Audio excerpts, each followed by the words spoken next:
محمد وعلى آل محمد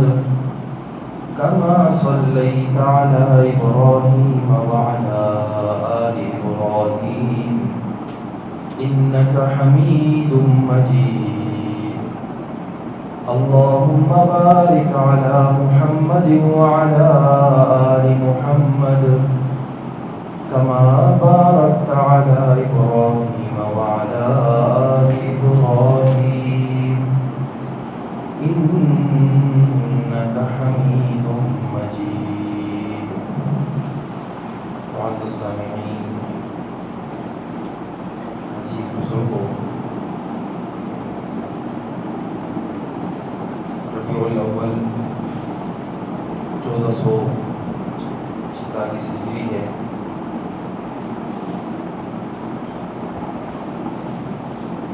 ایام حاضرہ کے مطابق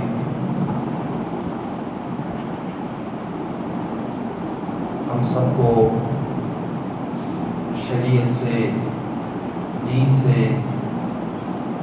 جڑنے والے اعمال جتنے بھی ہیں سب کے ساتھ جڑنا اور شریعت کے جملہ تقاضوں کو پورا کرنا اس دور کی سب سے بڑی ضرورت ہے. جہاں ہمارے اندر بہت سی تقصیرات ہیں، کمیاں ہیں، وہی ہم بعض چیزوں میں بہت غلو کر رہے ہیں اور بعض چیزوں میں انتہائی نقاصت کے ساتھ، کمیوں کے ساتھ ان اعمال کو پورا کر رہے ہیں. عقائد ہے تو موجودہ دور ایسا چل رہا ہے کہ جس کا تعلق کچھ مسجد کے ساتھ یا مدرسے کے ساتھ کچھ جڑا ہوا ہے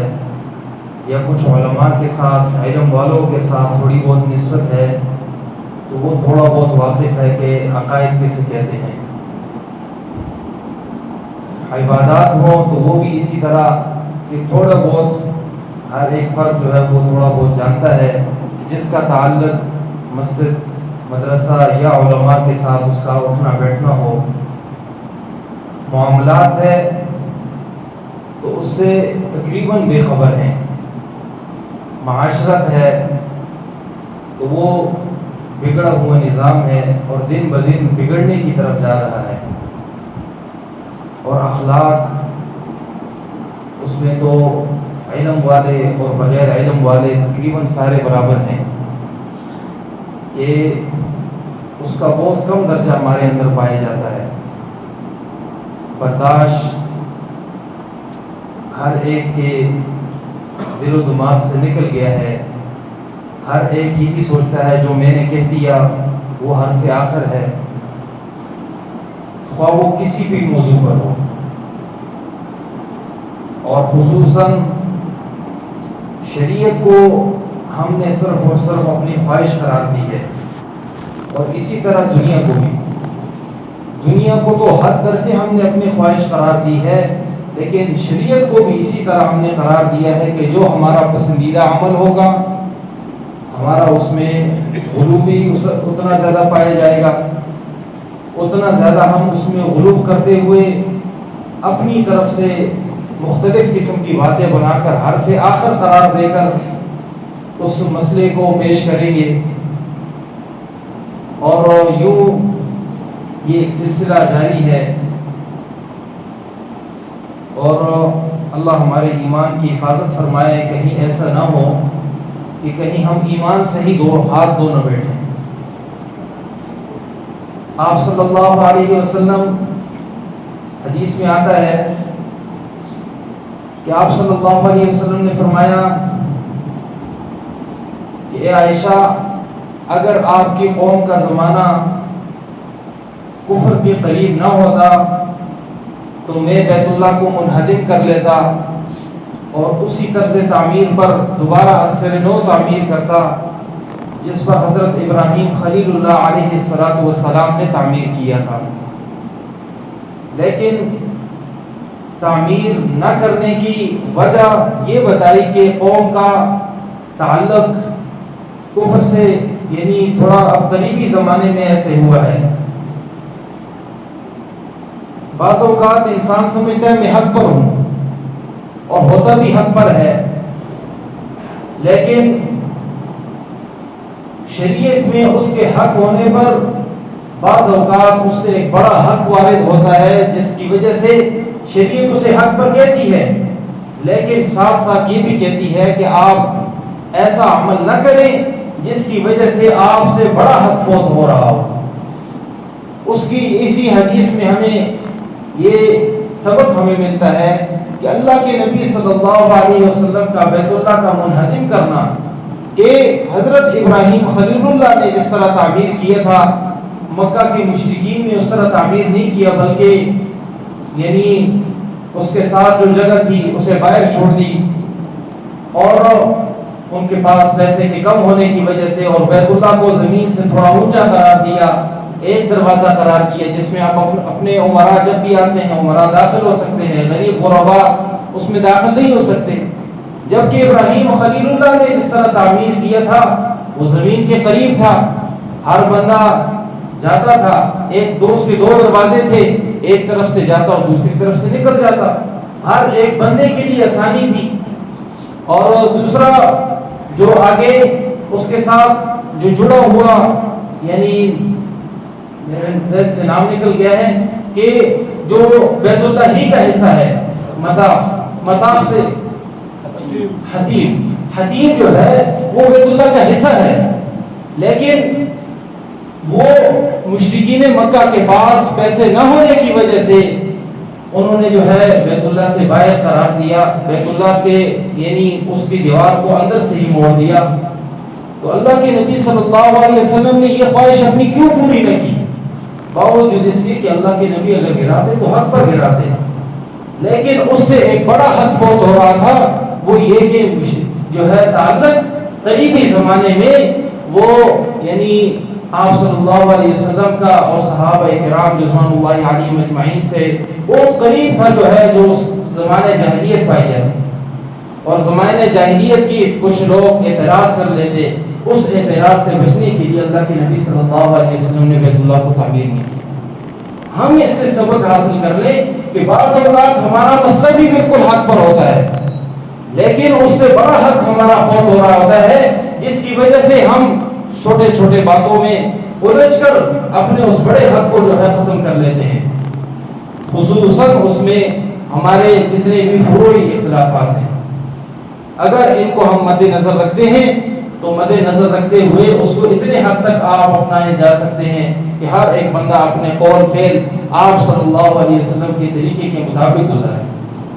لیکن اس کو وہ رنگ دینا کہ دیکھو یہی بات ہے اور اس کے برخلاف کوئی بات نہیں ہے، در حقیقت یہ حق کو تو اس نے اپنایا ہے،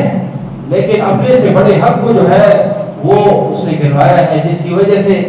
مختلف لحاظ سے جو ہے شدت پائی جاتی ہے۔ تو اس شدت کو ختم کیا جائے سب سے پہلے۔ دوسرا جو آیت میں نے تلاوت فرمائی، اللہ رب العزت فرماتے ہیں کہ اے ایمان والو، شراب، جوا اور بت اور اسی طرح ازلام، تیر وغیرہ،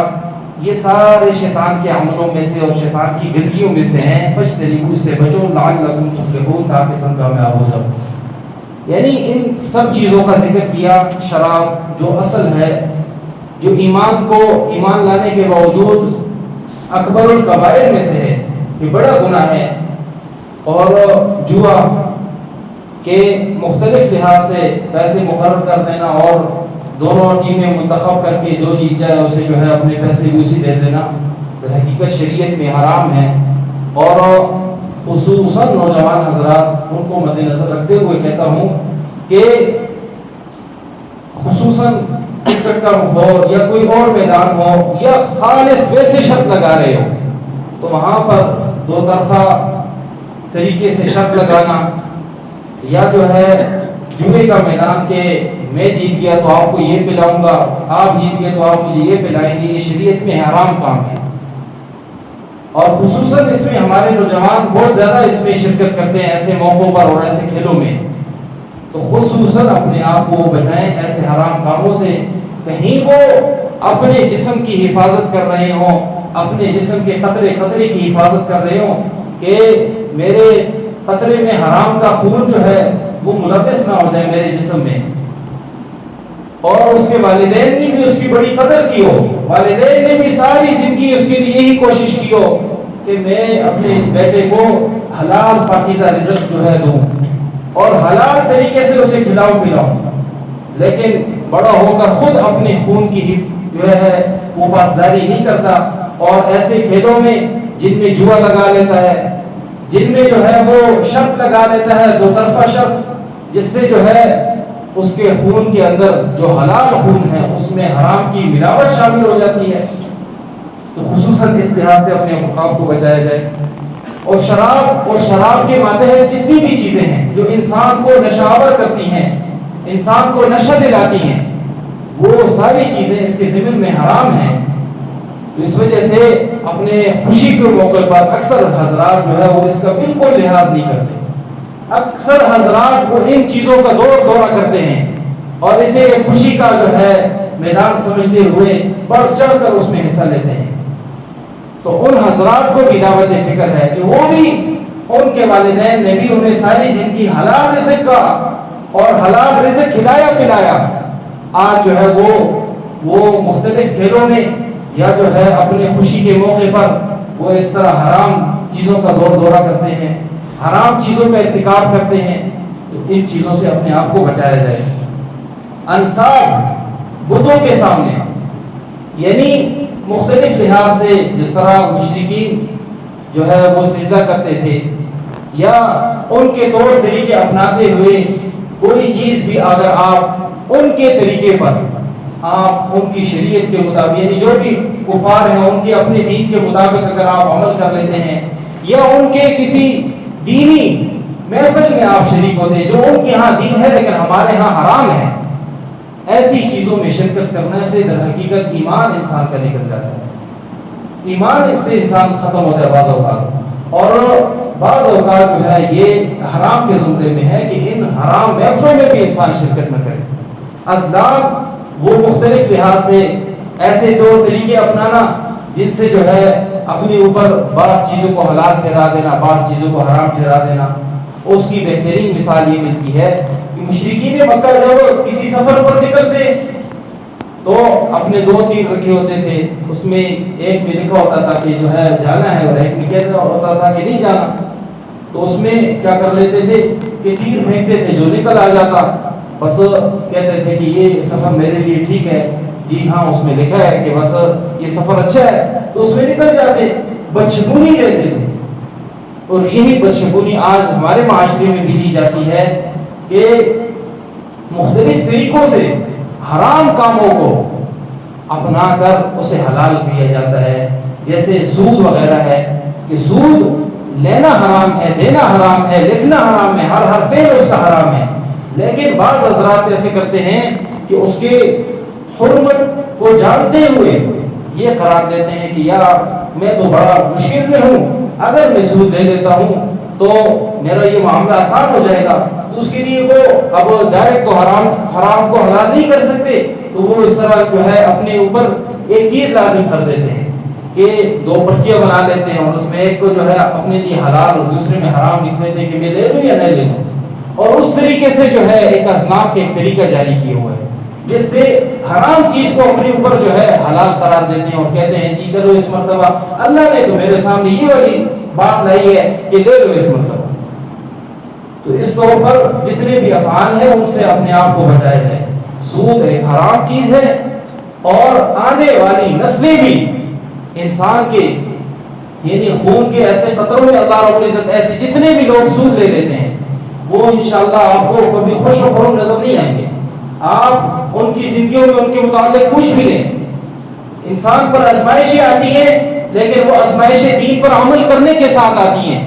ایسا نہیں ہو سکتا کہ انسان دین پر عمل بھی نہ کرے اور کہے یار میرے اوپر جو یہ آزمائشیں آئی ہیں یہ دین کی وجہ سے ہیں. بھائی دین پر عمل کریں گے, آپ نماز پڑھیں گے, زکوٰۃ دیں گے, دیگر امور اللہ کے احکامات کو سر انجام دیں گے, پھر کوئی مشکل آتی ہے تو وہ من جانب اللہ آتی ہے, پھر اس میں صبر انسان کو زیب دیتا ہے. لیکن سارے حرام کام کر رہے, ہر کام الٹا جو ہے شریعت کے برخلاف, اور پھر اس میں کوئی اگر سختی آ جائے تو اس سختی کو دین کی طرف موڑا جانا, اور یہ منافقت کی اعلیٰ اقسام میں سے ہے. کہ منافقین جب بھی انہیں خیر پہنچتی تھی تو کہتے تھے یہ جو ہے یعنی اللہ رب العزت نے ہمارے لیے آسانی کا معاملہ کر دیا ہے، لیکن تھوڑا سا اسے جو ہے کوئی برائی پہنچ جاتی تو اس کی نسبت مسلمانوں کی طرف کرتے، کہتے یار ان مسلمانوں کی وجہ سے ہم پر یہ طرح طرح کی تکلیفیں آ رہی ہیں، یا جو ہے وہ اپنے اعمال کی طرف نہیں کرتے بلکہ ڈائریکٹ اللہ کی طرف کر لیتے کہ اللہ نے ہم پر یہ مصیبت کر لی ہے، اور جب خیر آتی خیر کی نسبت اپنی طرف کر لیتے کہ یار یہ تو ہماری طرف سے ہے، یہ خیر تو میں نے خود حاصل کی ہے، اپنے کمال سے حاصل کی ہے، لیکن کوئی بھی برائی انہیں پہنچ جاتی اس کی نسبت فوراً اللہ کی طرف کر لیتے۔ آج بھی ہمیں یہ سبق ملتا ہے کہ ہم اپنے خوشی کے موقع پر بھی اللہ کو یاد کریں۔ آج ہم خوشی کے موقع پر اللہ کو یاد نہیں کرتے بلکہ اپنے کمال کو دیکھتے ہیں، یار یہ میرا اپنا بڑا کمال ہے، اور غم کے موقع پر فوراً کہہ لیتے ہیں کہ یہ اللہ کی طرف سے۔ تو اللہ کی طرف سے یقیناً خیر بھی ہے اور شر بھی ہے، دونوں اللہ کی طرف سے ہیں، لیکن دونوں کی نسبتیں موقع موقع پر اللہ کی طرف کی جائے کہ یار یہ خوشی مجھے جو دی ہے یہ اللہ نے دی ہے، اس خوشی کو میں شریعت کے مطابق گزاروں، اپنی شادی کو شریعت کے مطابق گزاروں، اپنی اور کسی خوشی کو بیٹا اللہ نے نوازا ہے یا کوئی جو ہے اور خوشی ہے، ان سب خوشیوں میں اللہ کو نہ بھولے۔ انسان کو سب سے بڑی آزمائش یہی ہوتی ہے کہ انسان پر جب خوشی آ جاتی ہے وہ اللہ کو بھول جاتا ہے، اور یہی اللہ رب العزت نے گلہ کیا وَقَلِيلٌ مِّنْ عِبَادِيَ الشَّكُورُ، میرے بندوں میں سے بہت تھوڑے ہیں جو شکر ادا کرتے ہیں۔ تو اللہ مجھے بھی اور آپ کو بھی شکر بجا لانے والا بنائے، اور ایسے جملہ افعال سے جو شریعت کے متصادم ہیں ان سے اللہ بچنے کی توفیق نصیب فرمائے۔